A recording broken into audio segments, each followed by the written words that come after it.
Are you not entertained? Are you not entertained? Hey, what's going on, family? This side for No Picks Podcast. What's good, fam? Joe, No Picks Podcast. Joe, listen, this is breaking news. This shit's been going on all day. Bro, we had to talk about it. We didn't even want to do this shit today. We just want to chill, get drunk, chill with the families. Right. But we got to talk about this. But, all right, so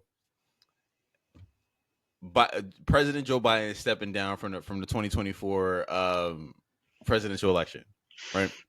I'm gonna pull up a clip from the news, ABC News, and let's react to it. All right.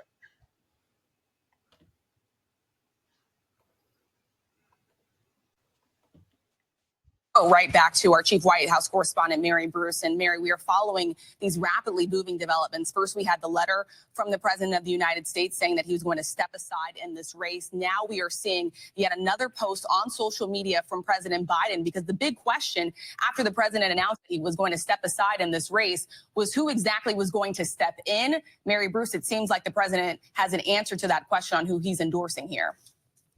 Rachel, the president, in a tweet just announcing that he is offering his full support and endorsement for Kamala Harris to be the nominee of the party. I want to read this full message from him. He says, "My fellow Democrats, I've decided not to accept the nomination, to focus all my energies on my duties as president for the remainder of my term." He says, "My very first decision as the party nominee in 2020 was to pick Kamala Harris as my vice president, and it's been the best decision I've made." He says, "Today I want to offer my full support and endorsement for Kamala to be the nominee of our party this year. Democrats," he says, "it's time to come together and beat Trump. Let's do this."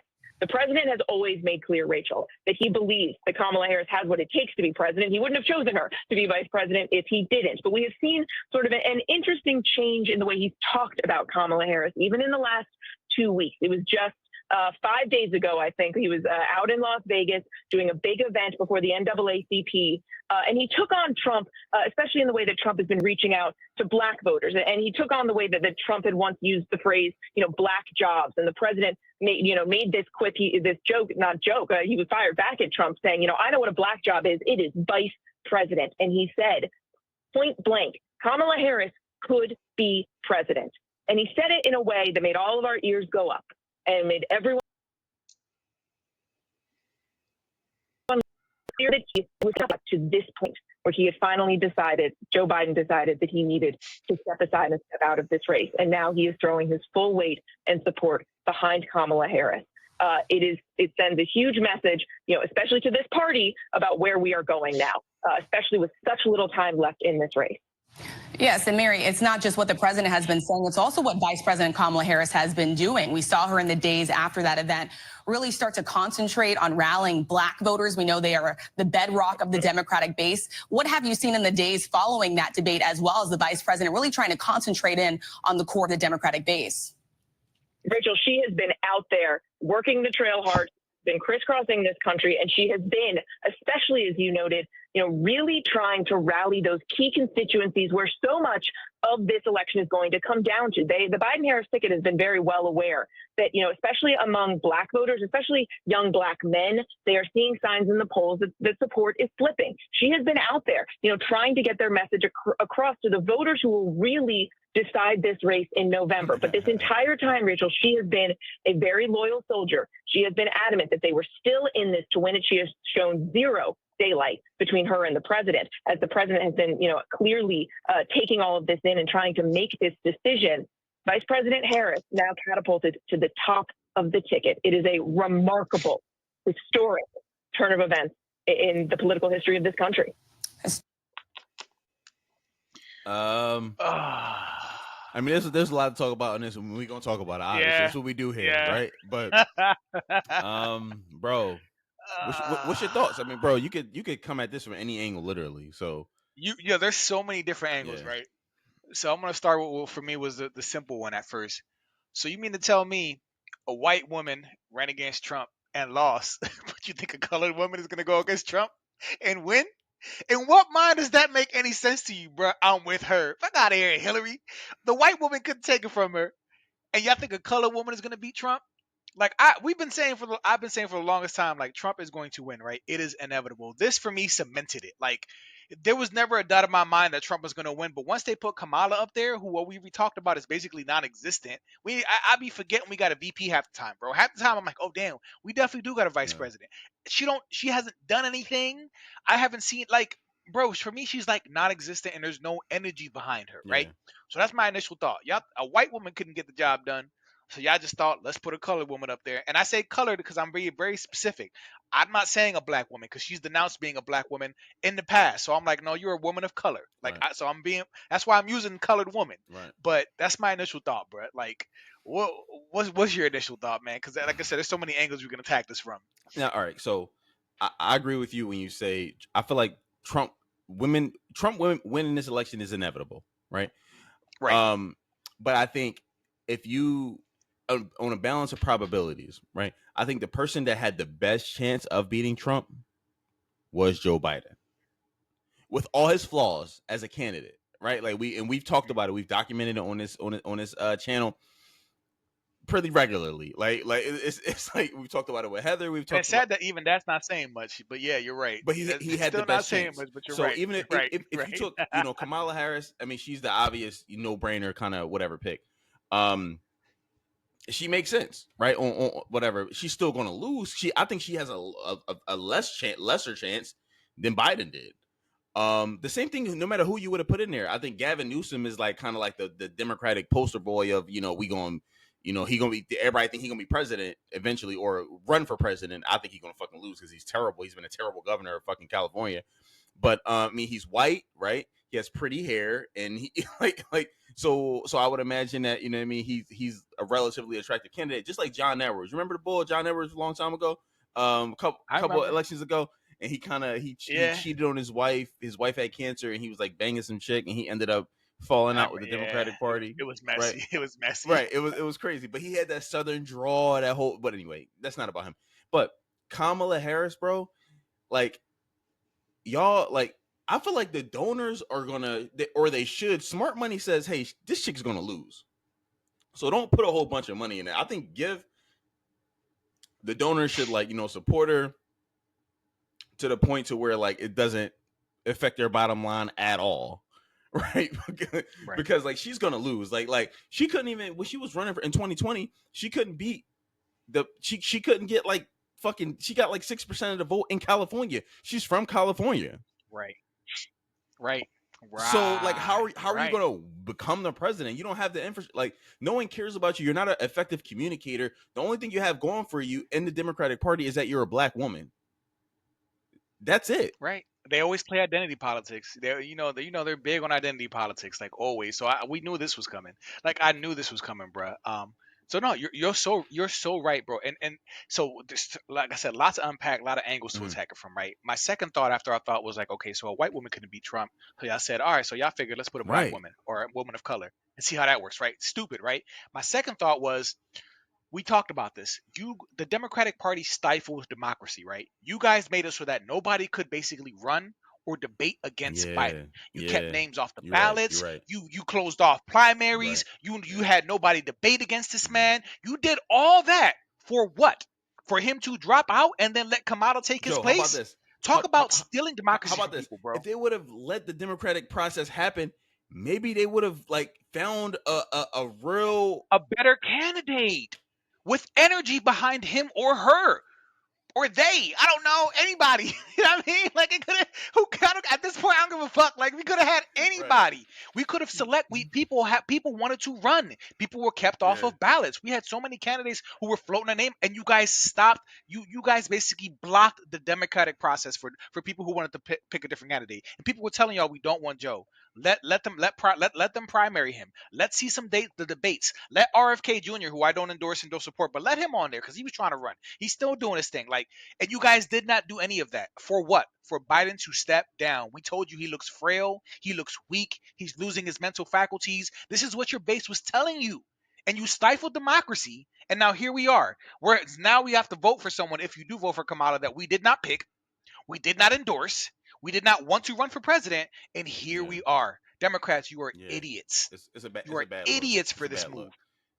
It looks bad on so many different angles, bro. So many different angles. But that pisses me off because they protected Biden so much and let against their own. They fought with their own for this to happen. And I'm like, bro, I feel you, Joe. Take this L. How about this? What do you think is of Kamala as a communicator? Oh my God, bro! Are you serious? Should he talk about people didn't fall out of coconut trees and shit? Like, no. How do you think she's gonna be against Trump in a debate? Like, this is gonna be comical. You said you had a clip, right? You got to share it. You got to share it. I got a compilation, bro. I got a All right, so family, imagine her being in a debate against Trump, right? Now, peep this, and this is too easy to find. There's compilations all around, right? Imagine her. Okay, I don't listen. Let me just let her rock out, and then we'll talk. All right, here we go. Like. For her odd word salads. We all watched the television coverage of just yesterday. That's on top of everything else that we know and don't know yet, based on what we've just been able to see. And because we've seen it or not doesn't mean it hasn't happened. What the fuck does that mean? But just limited. For us at every moment in time, and certainly this one, to see the moment in time in which we exist and are present. I can imagine what can be and be unburdened by what has been. That's her line, bro. You know? Former administration officials last week wrote that open letter urging the administration to change course, to change strategy. Like, is it time? It is time for us to do what we have been doing, and that time is every day. What does that mean? Every day it is time for us to agree. Kamala even lost The Daily Show with these gems. Talking about the significance of the passage of time, right? The significance of the passage of time. So when you think about it, there is great significance to the passage of time. You think you just fell out of a coconut tree? Why is she laughing? You exist in the context of all in which you live and what came before you. What does It that wasn't mean, just bro? word salad, though. It was Kamala's extreme inauthenticity. She became famous for her odd word salads. So that was one compilation. There are many of them, but this is how she communicates. This is how she dodges questions, deflects. I'm unburdened by. No. The line is we could be unburdened by what has been. wait, I'm sorry, I'm laughing. Bro, we so cooked, bro. We are so cooked. We are so cooked, bro. Oh my God, bro, this is just bad. This is just bad. Like, wait. Let me pull something up, bro. Like, because this shit had me laughing on TikTok too, bro. She's so terrible, bro. Like, and that unburdened by what has been line. She think it's like equivalent to Obama saying yes we can, because when he was saying yes we can, everybody was here for it. This fucking unburdened line, bro, is insane. Let me pull something else up. Right. Yeah, I know, bro. Pull it up. This is crazy. Going against Trump. And when Trump was going against Trump, Biden, he was like, what is he saying? It is time for us to do what we have been doing, and that time is every day. You think you just fell out of a coconut tree? Just in the context of all in which you live and what came before you, to see what can be unburdened. That's it right by there. what has That's been. her line. To see what can be unburdened by what has been. What the fuck does that mean? What does that mean, bro? That's a nonsensical sentence. That doesn't even make any goddamn sense. Let me keep going. Let me keep going. Oh my gosh, bro. Can be unburdened by what has been. To see what can be unburdened by what has been. Talking about the significance of the passage of time. Because to see what can be unburdened by what has been. When she says this line, because she says it in multiple different, like facets and different interviews and statements and speeches and shit. Bro, it's like in her head, she dropped the mic. She says something so fucking crazy that it blew everybody's mind, and everybody's like, yo, the fucking brain on this chick, bro. Like this chick's brain is so fucking incredible that I don't even know what she just said. Like, no. Everybody's looking at you because what you said doesn't make any sense. Your fucking sentence is nonsensical. It doesn't make any sense.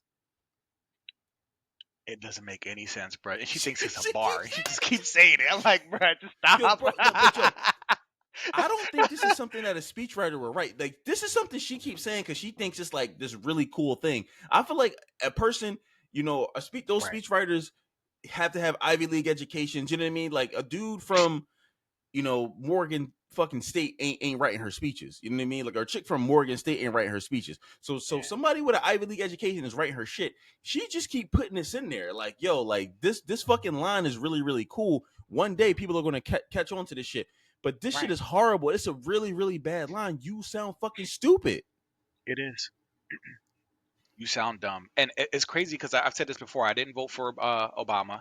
I'm not no judgment for whoever did. I didn't vote for Obama, but all this to say, his wife, the vice president at the time, Michelle Obama. Wait. She was You very said the vice articulate. president at She the could time. She answer wasn't no questions. vice president.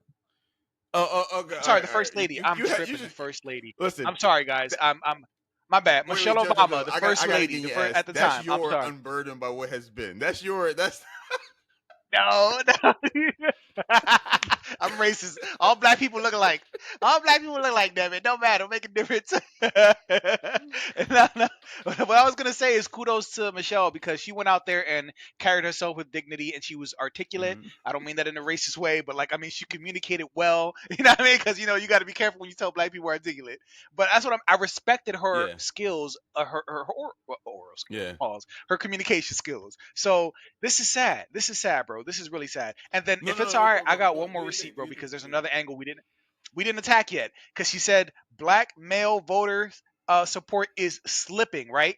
So we're not gonna forget about that time, and I'm gonna bring it up to make sure it's fresh in our minds that Tulsi Gabbard cooked her in a debate that you said that she lost horribly at when she was trying to run for president, right? On her criminal record Right. as Attorney General in California, and now she made it. All right. So I'm gonna play a quick snippet of that because Tulsi roasted her, right? So all right, and then we'll go in and finish our thoughts. But I remember this. She unburdened, bro. She unburdened. Unburdened by Conversation back to the broken criminal justice system that is disproportionately negatively impacting Black and brown people all across this country today.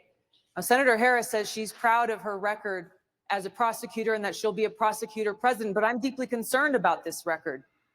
There are too many examples to cite, but she put over 1,500 people in jail for marijuana violations and then laughed about it when she was asked if she ever smoked marijuana. She blocked evidence. She blocked evidence that would have freed an innocent man from death row until the courts forced her to do so.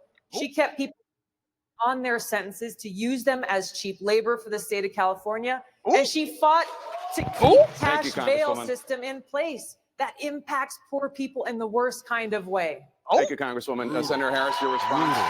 All right, so that goes on for like 4 minutes, right? And there's a back and forth. But you want to talk about why black male voter support is slipping? Listen, I studied in California, and when I was a student in California, she was the attorney general at that time. And I remember her coming to speak on my college campus, and I remember the people protesting her because of her record as the attorney general, and because she made it her job to criminalize and over incarcerate black and brown people in California, right? And to use them for cheap labor, to extend their sentences so they could stay there longer, building your furniture for your offices and for your offices and shit like that. So she has a horrible record of this, and we've known this for years. Remember, I graduated 2009, so I've known about this beef with Kamala since before she even got into the presidential stage, and now it's biting her in the ass because, as you can see, Tulsi roasted her at the debate and brought that record up, and she can't say nothing. You can't, and then on top of that, you're locking up people for like what, drug charges for weed, and you laugh when somebody asked you if you had ever smoked weed. So you smoked weed, you implicitly admit that you did, you laughed about it, but you made it your job to lock up people who were either using it or carrying it. That's crazy, bro. That's crazy. So I'm telling you right now, a lot of black men are feeling that energy. Like, she don't care about us. She was locking us up. Why the hell would she get my vote? Why? You know what I mean? So, and I think because of that, some of the black people who are on the fence about Trump, bro, are now, more of them are going to go to Trump, bro. Like, I see more and more of that black male support going for Trump. And of course, we already know what to expect. Oh, remember, for Bernie supporters, you guys are Bernie bros because you won't vote for Hillary. What's the term going to be now, bro? What is the new? So I know we're gonna be misogynistic. We hate black women. Like, bro, I'm ready for all of this energy, and I'm ready to just laugh in their faces because you know it's coming. You know when they can't get your support, they're gonna shame you into supporting. They're gonna try to shame you, I should say, because you can't shame me into voting for your ass. No, thank you. But you know it's coming, bro. We're with a MAGA hat and a misogynistic. MAGA fucking sweatshirt, but I'm gonna vote for Trump. So like, it's just I'm not gonna tell you to vote for Trump, but I'm gonna vote for Trump. I mean, like any of the people listening to the No Picks podcast, they gonna know, hey, this motherfucker vote for Trump, and that's cool. Like I don't listen. I'm not ashamed of it. If somebody say like, why you voting for Trump? I'm like, well, I'm gonna vote for this chick, or why I'm gonna vote for Joe Biden, or why I'm gonna vote for fucking Gavin Newsom with his pretty hair. I don't give a fuck. Becky with the good hair. Like, I'm gonna call that Becky. He's Becky with the good hair to me. I don't give a fuck him. I don't care. You know what I mean? Like, I could go on a tangent. I feel like we went pretty long in this shit. This shit's been hilarious, right? We had to. We had to, bro. But listen, Kamala, I think you fare worse. Than Joe. The only card that she got right now in her arsenal is, I'm a black woman. Vote for me. If you don't vote for me, you're racist and you hate all people that aren't white. That's her whole. Listen. I already see where this shit going. And sexist. That's gonna be the whole song and dance. If you don't vote for me, you hate black people. You hate anyone that's not white. Vote for me, assholes. That's basically it. Right. That's what it is. Watch, we're predicting it. We know what's going to happen here at No Picks Podcast. We are predicting it. Get ready, gentlemen. We're going to be shamed into voting for Kamala Harris. They're going to try to shame us, I should say. I don't feel no shame about this. I'm not voting for Kamala. You have no energy behind you. You are cooked. And Trump, you might as well just put that man in office right now. We should just skip everything and just put Trump in the office right now, bro, because he's going to win, right? But they just cemented it with this. So let's open it up to the family, right? Let's see what they got to say about this. Family, please. What do you guys think about this? Did you knew it was coming? Do you think maybe she's gonna step down and let Obama run? Who knows? Who knows who else is gonna step down? It's a clown show right now, bro. So, family, let us know what you guys think, and of course, keep with the engagement. We always appreciate it. Like, subscribe, share. Let's get to talking in the comments, and until next time. All right.